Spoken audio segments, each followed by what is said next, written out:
কিয়ামতের ময়দানে যে আমলনামা পেশ করা হবে, ওই আমলনামার ভিতরে ছোট বড় সব কিছু লেখা থাকবে, কোনো কিছুই বাদ দেওয়া হবে না, সব কিছু লেখা থাকবে।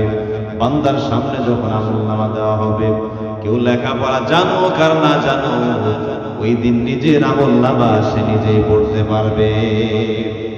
কারণ আল্লাহ রাব্বুল আলামিন ওই দিন বলবেন, ইকরা কিতাবাকা কাফা বিনাফসিকাল ইয়াওমা আলাইকা হাসিবা।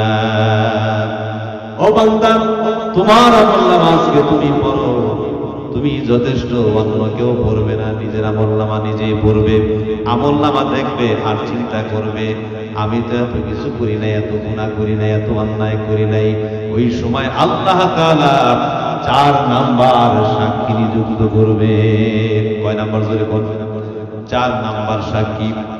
সূরা ইয়াসিনের মধ্যে আল্লাহ রাব্বুল আলামিন বলেন, আল-ইয়াওমা নাখতিমু আলা আফওয়াহিহিম ওয়া তুকাল্লিমুনা আইদিহিম ওয়া তাশহাদু আরজুলুহুম বিমা কানু ইয়াকসিবুন।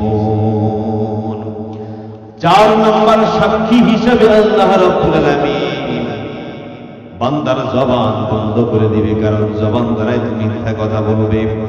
দুনিয়াতে মিথ্যা বলেছে, আল্লাহর সামনে মিথ্যা বলার চেষ্টা করবে। ওই সময় বান্দার জবান বন্ধ করে দেওয়া হবে, আর বলবে বান্দা জবান দ্বারা কথা বলতে পারবে না। হাত কথা বলবে, পা কথা বলবে, কান কথা বলবে, সমস্ত অঙ্গ প্রত্যঙ্গ কথা বলবে। ওই দিন বান্দা আফসোস করে বলবে, তোমাদের কি হলো, আজকে কেন আমার বিরুদ্ধে সাক্ষী দিচ্ছ? সমস্ত অঙ্গ প্রত্যঙ্গ তখন বলবে, যেই রব্বুল আলামিন আমাদেরকে সৃষ্টি করেছেন, ওই আল্লাহ তাআলা আমাদেরকে কথা বলার শক্তি দান করছে। আমার ভাইরা, এই জন্য বলি, খুবই সাবধান, খুবই সাবধানতার সাথে চলতে হবে।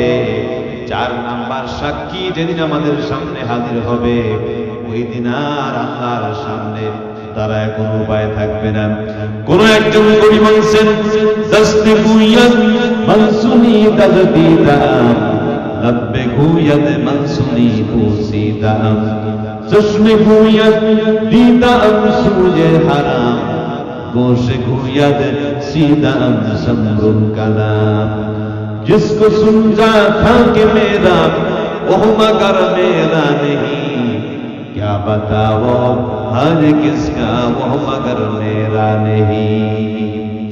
এজন্য ভাইরা আমার, দুনিয়াতে আল্লাহ যতদিন হায়াত দিয়েছে, হায়াতটুকু আল্লাহর হুকুম অনুযায়ী নবীর সুন্নাত তরিকায় জীবন যাপন করার চেষ্টা করতে হবে। ঠিক কিনা জোরে বল। হায়াত কতদিন আছে কেউ জানে না। আল্লাহ আমাদেরকে কতদিন হায়াত দিয়েছে দুনিয়ার কোন মানুষ এটি জানে না, একমাত্র আল্লাহ জানে। কখনো বাবা আগে চলে যায়, সন্তান থেকে যায়, দাদা আগে চলে যায়, নাতি থেকে যায়, অথবা নাতি আগে চলে যায়, পর দাদা পর্যন্ত দুনিয়াতে বেঁচে থাকে। আছে না নাই? আসার একটা সিরিয়াল আছে, যাওয়ার তো কোনো সিরিয়াল নাই। এই জন্য আখিরাতের জন্য আমাদের কিছু পুঁজি অর্জন করার দরকার আছে না নাই? জোরে কোন। দুনিয়াতে আমরা প্রতিযোগিতা করি, কে কত তারা বিল্ডিং তৈরি করতে পারে, কে কয় বিঘা জমি কিনতে পারে, কে কত টাকার মালিক হতে পারে। কিন্তু সাহাবায়ে কেরামদের মধ্যে এমন কোন প্রতিযোগিতা ছিল না। সাহাবায়ে কেরামদের মধ্যে প্রতিযোগিতা ছিল কে আখিরাতের দিক থেকে কে অগ্রগামী হতে পারে, কে সওয়াবের দিক থেকে বেশি ইনকাম করতে পারে। তাবুকে যুদ্ধে যাওয়ার সময় পয়গম্বর বললেন, ও আমার সাহাবায়ে কেরাম, তোমাদের কার কাছে কি আছে আজকে উপস্থিত করো। ওই দিন হযরত ওমর রাদিয়াল্লাহু তাআলা মনে মনে চিন্তা করলেন, কোনোভাবে তো হযরত আবু বকরের সাথে আমি পেরে উঠতে পারি না। আজকে যদি আল্লাহ আমাকে সুযোগ দেয়, তাহলে দানের দিক থেকে আমি আবু বকরকে আজকে পিছনে ফেলবো। এই জন্য তিনি সিদ্ধান্ত নিলেন, আল্লাহ যদি আমাকে তৌফিক দান করেন, সম্পদ যতটুকু রয়েছে ওই সম্পদটাকে 2 ভাগে ভাগ করে 1 ভাগ দিনের পথে খরচ করব, আর 1 ভাগ বাড়িতে রাখবো।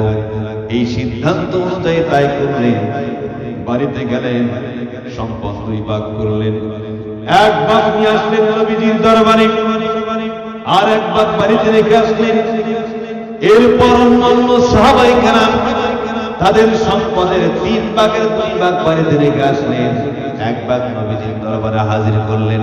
কেউ 4 ভাগের 1 ভাগ নিয়ে আসলেন, 3 ভাগ রেখে আসলেন। যার যতটুকু সামর্থ্য রয়েছে ওই পরিমাণ দান করলেন। এরপর হযরত আবু বকর সিদ্দিক রাদিয়াল্লাহু তাআলা আনহু যতটুকু পেরেছেন দান করেছেন। সাহাবায়ে কেরামকে নবীজি বললেন, ও সাহাবায়ে কেরাম, তোমরা কে কতটুকু দান করেছো বলো। হযরত ওমর রাদিয়াল্লাহু তাআলা আনহু বললেন, ইয়া রাসূলুল্লাহ, বাড়িতে যতটুকু সম্পদ ছিল ওই সম্পদটাকে 2 ভাগে ভাগ করেছি। 1 ভাগ রেখে এসেছি আর 1 ভাগ নিয়ে এসেছি। হযরত আলী বললেন, সম্পদ যতটুকু ছিল 3 ভাগ করে 2 ভাগ রেখে এসেছি আর 1 ভাগ নিয়ে এসেছি। এমনি ভাবে অন্য সাহাবায়ে কেরাম যারা যতটুকু সামর্থ্য ছিল বলছেন। কিন্তু হযরত আবু বকর সিদ্দিক রাদিয়াল্লাহু তাআলা আনহু একটু দূরে চোখের পানি ছেড়ে কান্না করতেছেন। পয়গম্বর ডেকে বললেন, আবু বকর, তুমি কেন কান্না করতেছো বলো, তুমি কতটুকু দান করেছো? হযরত আবু বকর বললেন, ইয়া রাসূলুল্লাহ, আমার বাড়িতে কি আছে না আছে সব কিছু তো আপনি জানেন। তবে ইয়া রাসূলুল্লাহ, বাড়িতে হাড়ি পাতিল এমনকি চামিচ থালা বাসন যা ছিল সব এনে আপনার দরবারে হাজির করেছি।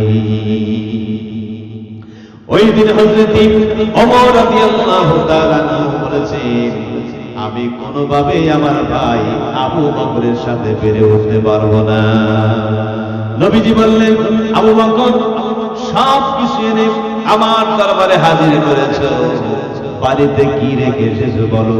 হযরত আবু বকর বললেন, ইয়া রাসূলুল্লাহ, বাড়িতে শুধুমাত্র কেবলমাত্র আমার আল্লাহ এবং আল্লাহ রাসূলকে রেখে এসেছি।